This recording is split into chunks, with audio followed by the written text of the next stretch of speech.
Hello folks, welcome back to my YouTube channel. दोस्तों, जैसे कि आप सबको पता है, मैं फ्री यूपीएससी जीएस कोर्स का एक इनिशिएटिव लेके आया हूँ और ये इस सीरीज़ का पहला वीडियो लेक्चर होने वाला है। तो हम इस सीरीज़ की शुरुआत पॉलिटी से करेंगे। पॉलिटी से इसीलिए क्योंकि अगर आपको न्यूज़पेपर को समझना है तो पॉलिटी और इकोनॉमी के कॉन्सेप्ट्स क्लियर होने चाहिए। अगर आपके पॉलिटी और इकोनॉमी के कॉन्सेप्ट्स क्लियर नहीं है तो न्यूज़पेपर का जो बैकग्राउंड है वो आपको समझ में नहीं आएगा। न्यूज़पेपर का background in the sense, for example, newspaper में सिटीजनशिप अमेंडमेंट एक्ट लॉ के बारे में एक आर्टिकल है, तो सिर्फ ये आर्टिकल पढ़ के आपको इस लॉ के बैकग्राउंड के बारे में समझ नहीं आएगा। अगर आपको इसका बैकग्राउंड समझना है तो पहले आपको इस लॉ का स्टैटिक पोर्शन पढ़ना होगा, और जब आप इस लॉ को पॉलिटी में पढ़ेंगे तो आपको पता चलेगा कि सिटीजनशिप अमेंडमेंट एक्ट लॉ क्या है और इसको क्यों पास किया गया था। फिर आप यही स्टैटिक नॉलेज को न्यूज़पेपर में आया हुआ सिटीजनशिप अमेंडमेंट एक्ट आर्टिकल के साथ कनेक्ट करके इस लॉ को और भी कॉम्प्रिहेंसिवली और होलिस्टिकली समझ पाओगे। अगर आपने पॉलिटी और इकोनॉमी नहीं पढ़ा तो इसका ये मतलब नहीं कि आपको न्यूज़पेपर नहीं पढ़ना है। आपको रोज़ न्यूज़पेपर पढ़ना चाहिए, क्योंकि न्यूज़पेपर यूपीएससी प्रिपरेशन का एक इंडिस्पेंसेबल पार्ट है। इससे आपका वोकेबलरी इम्प्रूव होगा, और स्पेसिफिकली कहूँ तो एडिटोरियल्स पे ज़्यादा फोकस कीजिए। इनिशियली आप थोड़ा प्रॉब्लम फेस करेंगे, जो हर कोई करता है, लेकिन स्लोली एंड स्टडीली आपको एडिटोरियल्स का कंटेंट और एसेंस धीरे धीरे समझ में आने लगेगा। एडिटोरियल्स सिर्फ न्यूज़ का कंटेंट को समझने के लिए इम्पोर्टेंट नहीं है, बल्कि एडिटोरियल्स का एक और इम्पोर्टेंट यूटिलिटी है, और वो है एडिटोरियल्स का स्ट्रक्चर। स्ट्रक्चर मतलब एडिटोरियल्स जिस तरीके से लिखे जाते हैं उस पर फोकस कीजिए। अगर आपको एडिटोरियल्स का स्ट्रक्चर समझ में आ गया तो आप मेंस में, जीएस और एसए में बेहतरीन आंसर्स लिख पाएंगे, जिससे आपके एग्ज़ाम क्वालिफाई करने के चांसेस बहुत ब्राइट हो जाएंगे। क्योंकि कंटेंट तो हर एस्पिरेंट के पास होता है, पर उस कंटेंट को स्ट्रक्चर्ड वे में प्रेजेंट करना चैलेंजिंग और थोड़ा मुश्किल होता है। आंसर राइटिंग एक आर्ट है, एक स्किल है जो हर कोई मास्टर नहीं कर पाता। तो एडिटोरियल से आंसर्स और ऐसे लिखने का जो स्ट्रक्चर है उसका फेयर आइडिया आप ले सकते हो। ठीक है दोस्तों, तो अब देखते हैं पॉलिटी का स्कोप और एग्जाम में वेटेज के बारे में। पॉलिटी का स्कोप मेजरली 3 एरियाज़ में सबसे ज़्यादा होता है। पहला है करंट अफेयर्स, दूसरा है ऐसे, और तीसरा सबसे important, role in policy formulation. अगर बात करें करंट अफेयर्स की, तो करंट सिनारियो देखा जाए तो यूपीएससी एग्ज़ाम में बहुत सारे क्वेश्चंस स्टैटिक नहीं बल्कि करंट अफेयर्स बेस्ड फ्रेम किए जा रहे हैं, और special focus political developments, government policies और इंटरनेशनल रिलेशंस पर होता है। तो पॉलिटी का साउंड नॉलेज आपको कॉन्टेम्प्ररी इश्यूज़ को एनालाइज और समझने में हेल्प करती है। ऐसे में पॉलिटी का रिलेवेंस बहुत ज़्यादा होता है। फॉर एग्जांपल, इंडिया में सुप्रीम कोर्ट के द्वारा बहुत सारे लैंडमार्क जजमेंट्स पास किए गए हैं, और सिमिलरली पार्लियामेंट के द्वारा कुछ इंपॉर्टेंट लॉज पास किए गए हैं। अगर आप इन जजमेंट्स और लॉज को अपने एसे के आर्ग्यूमेंट्स में इनकॉर्पोरेट करते हो तो इससे आपका एसे एनहांस होगा और मार्क्स ज़्यादा मिलने के पॉसिबिलिटीज़ भी बढ़ जाती है, क्योंकि जनरल आर्ग्यूमेंट्स लिखने से मार्क्स नहीं मिलते। आपको आर्ग्यूमेंट्स वही लिखना है जो रेलेवेंट है और सेंसिबल हो। अब बात करते हैं रोल इन पॉलिसी फॉर्मुलेशन की। ये सबसे इम्पॉर्टेंट एरिया है, क्योंकि कल जब आप आईएएस ऑफिसर्स बनेंगे तो आप पॉलिसी फॉर्मुलेशन, इम्प्लीमेंटेशन और इवैल्यूएशन में इन्वॉल्व रहेंगे। तो पॉलिटी का कॉम्प्रिहेंसिव अंडरस्टैंडिंग आपको पॉलिसी डायनामिक्स, गवर्नेंस के चैलेंजेस और इफेक्टिव पब्लिक एडमिनिस्ट्रेशन करने में आपकी हेल्प करती है। अगर पॉलिटी की वेटेज की बात करें तो प्रोपोर्शन दोनों प्रीलिम्स और मेंस में बहुत ज़्यादा होता है। इस चार्ट में देखिए कितने क्वेश्चंस पॉलिटी से आते हैं।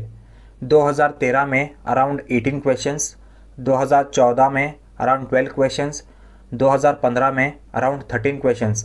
सिर्फ 2016 में थोड़ा डिप हुआ था, लेकिन उसके अलावा हर साल ठीक ठाक क्वेश्चंस आए हैं।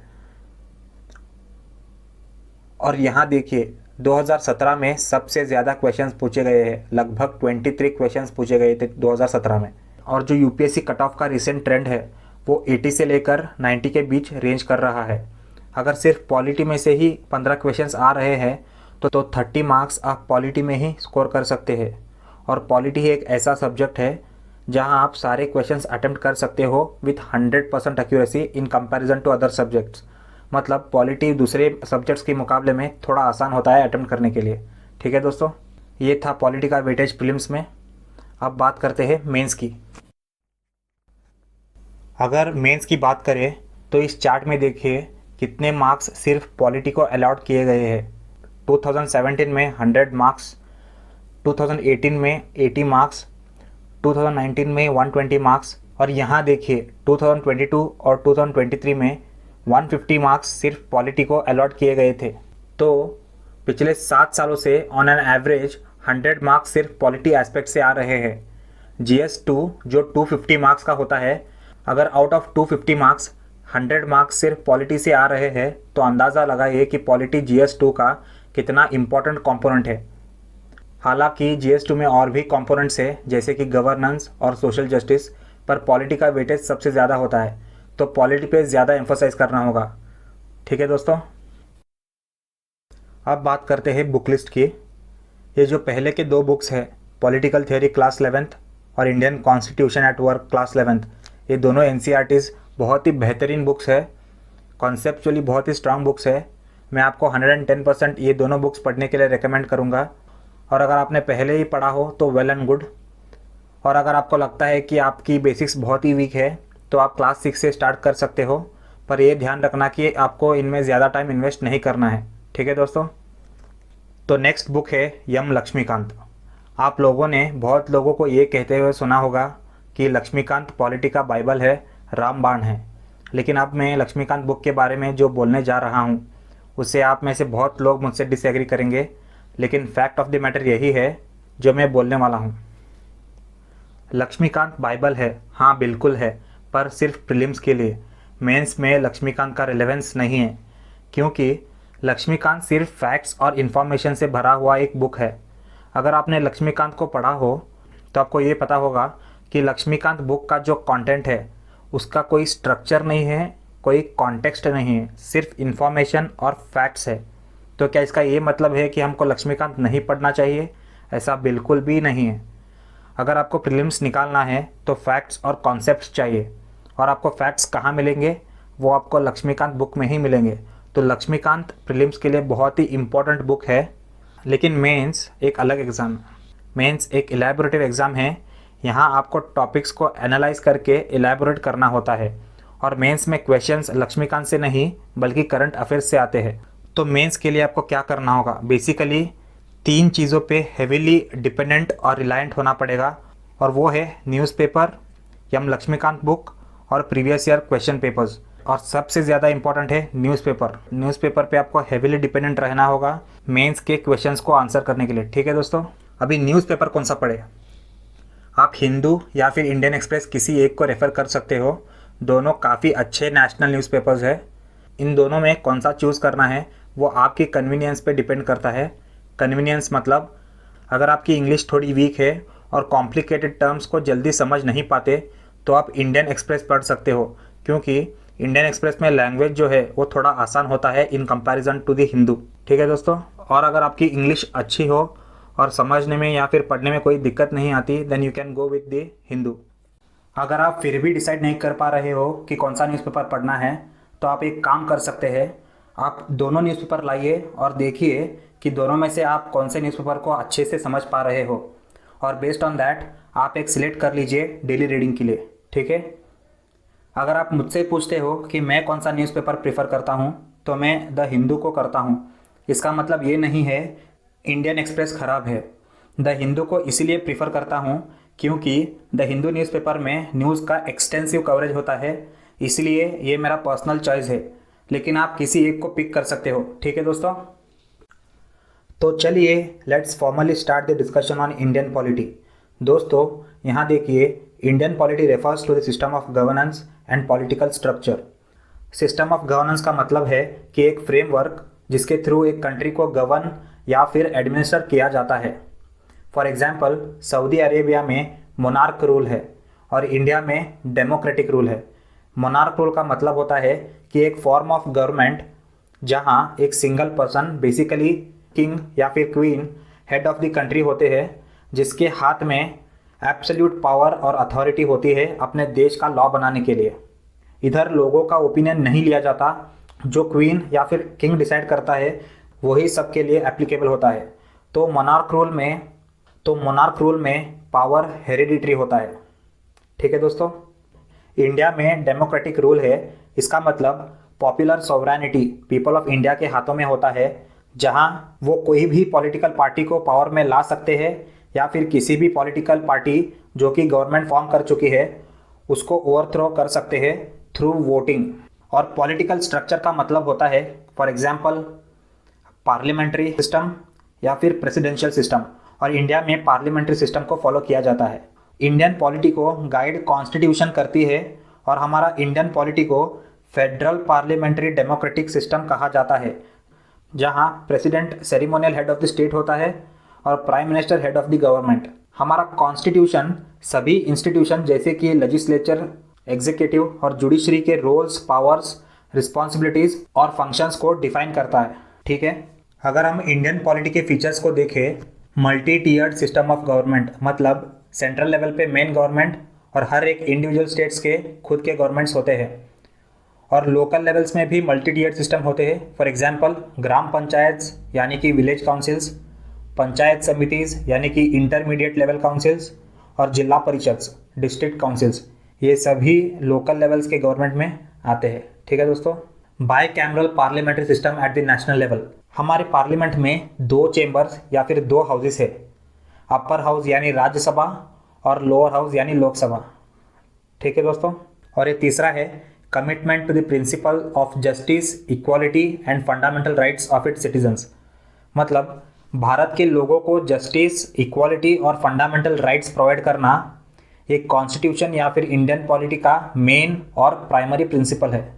इंडिया में जितने भी इंस्टीट्यूशंस है वो कैसे फंक्शन करेंगे और सेंट्रल गवर्नमेंट किन एस्पेक्ट्स पे लॉ बना सकती है और स्टेट गवर्नमेंट किन एस्पेक्ट्स पे लॉ बना सकती है और हमारे फंडामेंटल राइट्स को प्रोटेक्ट कैसे करना है, इन सारे चीज़ों के लिए कॉन्स्टिट्यूशन एक फ्रेमवर्क ले डाउन करती है, उसी के हिसाब से चीज़ों को इम्प्लीमेंट किया जाता है। ठीक है दोस्तों हमने अभी जो ये इंडियन पॉलिटी का डेफिनेशन देखा, ये डेफिनेशन सिर्फ in accordance to the constitutional framework है।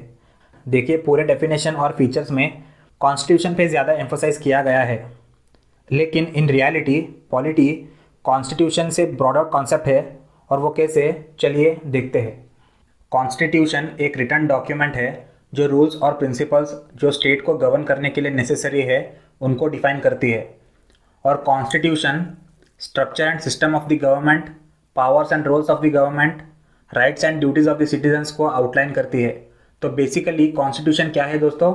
कॉन्स्टिट्यूशन एक लीगल फ्रेमवर्क है जिसके अकॉर्डिंग एक पर्टिकुलर कंट्री गवर्न होती है।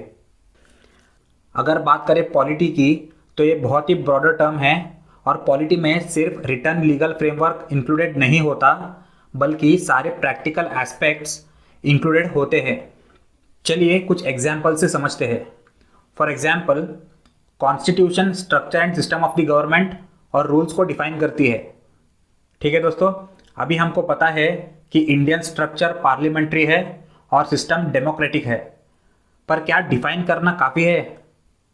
क्या डिफाइन करने से पार्लियामेंट अपने आप चलेगी या फिर कंट्री अपने आप गवर्न होगी?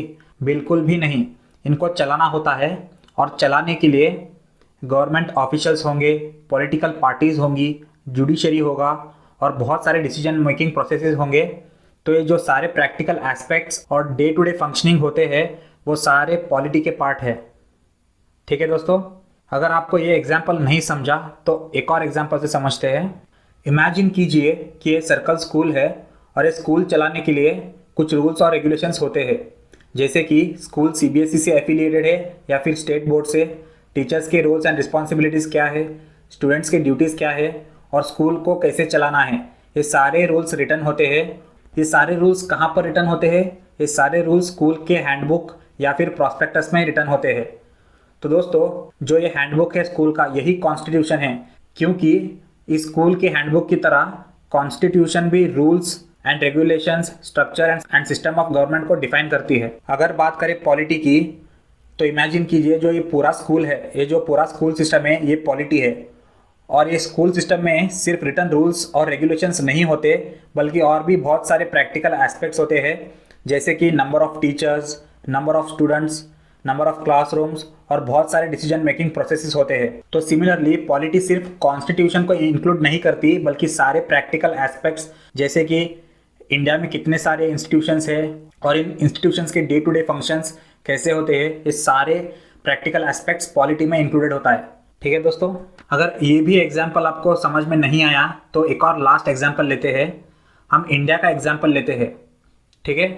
इंडिया कैसे गवर्न होना चाहिए, गवर्नमेंट के पावर्स और रोल्स क्या है, सिटीजन्स के राइट्स एंड ड्यूटीज़ क्या है, ये सब हमको कॉन्स्टिट्यूशन बताती है। पर इंडिया में कितने कल्चरल डाइवर्सिटीज़ है, इंडिया का पॉपुलेशन कितना है, इंडिया का रिलेशन अमेरिका से कैसा है, ये सब कॉन्स्टिट्यूशन में नहीं दिया गया। और ये सारे प्रैक्टिकल एस्पेक्ट्स है जो कि पॉलिटी का पार्ट है। तो इससे हम ये कंक्लूड कर सकते हैं कि constitution is a vital part of polity, but polity x tends beyond the understanding of the constitution. मतलब कॉन्स्टिट्यूशन एक बहुत अहम हिस्सा है पॉलिटी का, पर पॉलिटी का अर्थ सिर्फ कॉन्स्टिट्यूशन तक सीमित नहीं है। मैंने इतने सारे एग्जाम्पल्स इसीलिए दिए ताकि आपके कॉन्सेप्ट्स रिगार्डिंग कॉन्स्टिट्यूशन और पॉलिटी क्लियर हो, ठीक है। तो चलिए अब समझते हैं पॉलिटी में एग्जैक्टली हमें क्या पढ़ना है। बेसिकली 3 चीज़ों को पढ़ना है, और वो है constitution, laws passed by the legislature, और थर्ड है कोर्ट जजमेंट्स। अगर बात करें कॉन्स्टिट्यूशन की तो क्या हमको पूरा कॉन्स्टिट्यूशन पढ़ना होगा? बिल्कुल भी नहीं, सिर्फ उतना ही जितना यूपीएससी एग्ज़ाम क्रैक करने के लिए रिक्वायर्ड है। अगर आप पूरा कॉन्स्टिट्यूशन पढ़ेंगे तो आप लॉयर या एडवोकेट बनने का क्वालिफिकेशनल क्राइटेरिया को मीट करेंगे, ना कि आईएएस बनने का। क्योंकि यूपीएससी निकालने के लिए सिर्फ पॉलिटी एक ही सब्जेक्ट आपके सिलेबस में नहीं दिया गया है, और भी बहुत सारे डायनेमिक सब्जेक्ट्स है जो कि बहुत टाइम कंज्यूमिंग है और आपके पास टाइम कम है। तो एक जनरल अंडरस्टैंडिंग होनी चाहिए, ना कि एक एक्सपर्ट की, ठीक है दोस्तों। अगर बात करें लॉज की, आपको सभी लॉज नहीं पढ़ने हैं, सिर्फ वो लॉज जो पिछले 2 साल में एनेक्ट किए गए हैं, या फिर वो लॉज जो न्यूज़ में है। जो न्यूज़ में है से मतलब है दोस्तों, कई बार क्या होता है, एक ओल्ड लॉ जो कि 1960s या फिर 1970s में पास किया गया था वो न्यूज़ में आता है। तो आपको इस लॉ को भी पढ़ना होगा, क्योंकि 1960s में पास किया हुआ लॉ अभी 2024 में आया है, तो इसका कोई ना कोई एक रीज़न है, और ये न्यूज़ आपके लिए बहुत इंपॉर्टेंट बन जाता है, ठीक है दोस्तों। अब बात करते हैं कोर्ट जजमेंट्स के बारे में। फॉर एग्जांपल, अयोध्या में भव्य राम मंदिर का इनॉग्रेशन हुआ, हम सबको पता है। पर अयोध्या एक डिस्प्यूटेड साइट थी अंटिल 9th of November 2019। आपको पता ही होगा, बाबरी मस्जिद वर्सेस राम मंदिर का इशू था वो। लेकिन on 9th of November 2019 supreme court ने हिंदू टेम्पल यानी राम मंदिर कंस्ट्रक्शन इन अयोध्या के फेवर में एक लैंडमार्क जजमेंट पास किया, और गवर्नमेंट को एक ऑल्टरनेटिव 5 एकड़ प्लॉट मॉस्क के कंस्ट्रक्शन के लिए अलॉट करने का आदेश दिया। तो दोस्तों, यहाँ हमको सुप्रीम कोर्ट जजमेंट देने से पहले कौन कौन से फैक्टर्स को कंसिडर किया, ये सब हमको पढ़ना होगा। लेकिन हमको यहाँ जजमेंटल नहीं बनना है, न्यूट्रलिटी के साथ, न्यूट्रल माइंडसेट के साथ जजमेंट को समझना है। क्योंकि सुप्रीम कोर्ट अपना फैसला तब तक नहीं सुनाती जब तक उसके पास एक कंक्लूसिव एविडेंस ना हो। अगर सुप्रीम कोर्ट ने राम मंदिर के फेवर में जजमेंट पास किया है तो इसका ये मतलब है जो कुछ भी एविडेंसेस और आर्कियोलॉजिकल एविडेंसेस प्रेजेंट किए गए थे सुप्रीम कोर्ट में, वो सारे राम मंदिर के फेवर में ही थे। इसीलिए सुप्रीम कोर्ट ने राम मंदिर के फेवर में जजमेंट पास किया। आप ये नहीं कह सकते कि सुप्रीम कोर्ट ने गलत फैसला दिया। आप सुप्रीम कोर्ट को क्रिटिसाइज़ नहीं कर सकते, क्योंकि सुप्रीम कोर्ट हमारे देश का सुप्रीम लॉ अथॉरिटी है, और कभी भी सुप्रीम कोर्ट बायस्ड डिसीजंस नहीं सुनाती। अगर आप कोर्ट को क्रिटिसाइज़ करेंगे तो कल आपके साथ अगर कुछ गलत हुआ तो आपको जस्टिस कौन दिलाएगा? तो वो आपको कोर्ट ही दिलाएगी, ठीक है ना दोस्तों। तो आपको जजमेंट्स को कैसे समझना और पढ़ना है। कोर्ट जजमेंट में एक और इम्पॉर्टेंट जजमेंट आने वाला है सुप्रीम कोर्ट की तरफ से। आप सबको पता है कि 2019 में एक लॉ पास किया गया था, और वो है सिटीजनशिप अमेंडमेंट एक्ट, जो बहुत कंट्रोवर्शियल बन चुका है। इस लॉ के वैलिडिटी को चैलेंज करते हुए बहुत सारे पिटीशंस फाइल किए गए हैं सुप्रीम कोर्ट में। अब हमको देखना है कि सुप्रीम कोर्ट क्या फैसला सुनाती है। क्या supreme court constitutional amendment act को कॉन्स्टिट्यूशनल डिक्लेयर करती है या फिर अनकॉन्स्टिट्यूशनल, हमको इसको भी देखना होगा, ठीक है दोस्तों। हम पॉलिटी की शुरुआत प्रियम्बल से करेंगे। उससे पहले थोड़े बेसिक्स है, उनको थोड़ा समझेंगे। पर आप ये कहेंगे कि लक्ष्मीकांत बुक में तो पहला चैप्टर हिस्टोरिकल बैकग्राउंड से स्टार्ट होता है। हाँ, आप सही हो, पर हम ये टॉपिक्स मॉडर्न हिस्ट्री में कवर करेंगे, क्योंकि हम मॉडर्न हिस्ट्री में एक फ़्लो को मेंटेन करेंगे, right from British rule till independent India. Modern history में हम historical background, making of the constitution, सब कुछ डिटेल में पढ़ेंगे, ठीक है दोस्तों। तो सही मायने में पॉलिटी की शुरुआत हम प्रियम्बल से करेंगे। तो दोस्तों, आपसे अलविदा लेने से पहले आप सभी के लिए एक क्वेश्चन छोड़ जाता हूँ, और वो क्वेश्चन है, कॉन्स्टिट्यूएंट असेंबली ने इंडियन कॉन्स्टिट्यूशन को कब अडॉप्ट किया था? इसका जवाब आप सभी कमेंट सेक्शन में दीजिए। ठीक है दोस्तों, इस वीडियो में बस इतना ही। तो मिलते हैं जल्द ही अगले वीडियो में। अगर आपको ये वीडियो अच्छा लगा हो तो प्लीज़ वीडियो को लाइक करें और सब्सक्राइब करके बेल आइकॉन हिट करना ना भूलें। और डिस्क्रिप्शन में मैंने अपने टेलीग्राम चैनल का लिंक दिया है, प्लीज़ उसको भी ज्वाइन कीजिए। तो चलिए, टेक केयर, बाय बाय।